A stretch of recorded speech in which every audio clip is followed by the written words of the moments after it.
আসসালামু আলাইকুম। আশা করি সবাই ভালো আছেন। ডিম আর দুধ দিয়েই ঠান্ডা ঠান্ডা এই ডেজার্টের আইটেম তৈরি করে নিতে পারেন খুবই অল্প সময়ে।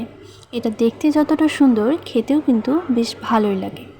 এখানে আমি একটি মিক্সিং বোলে নিয়েছি 2টা ডিম।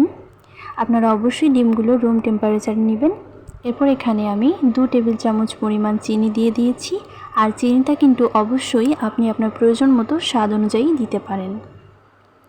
এখন এখানে একটি হ্যান্ড মিক্স অথবা চামচ দিয়ে ডিম চিনি মিশিয়ে নিতে হবে। তো এখানে আমি চামচ দিয়েই মিক্সড করে নিলাম।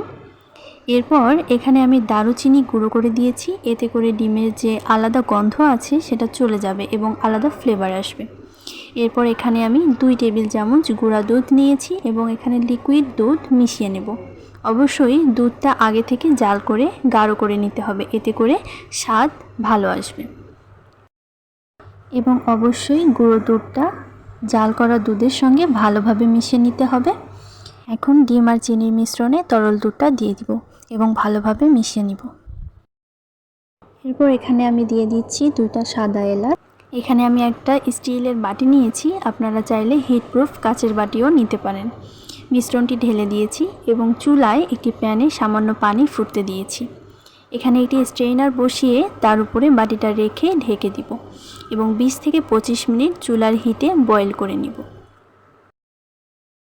20 মিনিট পরে আমি চেক করে নিব যে রান্নাটি হয়েছে কি না। এখানে আমি একটা টুথপিক নিয়েছি, দেখতেই পাচ্ছেন টুথপিকটা পুরোপুরি বেরিয়ে এসেছে, তার মানে রান্নাটি হয়েছে।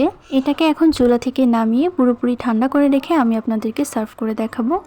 পুডিংটাকে আমি 1 ঘন্টার জন্য নর্মাল ফ্রিজে রেখে দিচ্ছি। এরপর ফ্রিজ থেকে বের করে নিয়েছি। আর এর উপরে যে কালো কালো দানার মতো দেখতে পাচ্ছেন, এটা হচ্ছে আমি যে দারুচিনি নিয়েছিলাম সেটাই। এখন এর সাইডটাকে এভাবে হালকা করে নিয়ে আমি প্লেটে সার্ভ। দেখতেই পাচ্ছেন এটা কতটা পারফেক্ট হয়েছে। অল্প সময়ে চাইলে আপনিও এই ডেজার্টটি বানিয়ে নিতে পারেন, যেটা ছোট থেকে বড় সবাই খেতে পারবে। রেসিপিটি কেমন হয়েছে অবশ্যই কমেন্ট করে জানাবেন আর অবশ্যই চ্যানেলটি সাবস্ক্রাইব করবেন।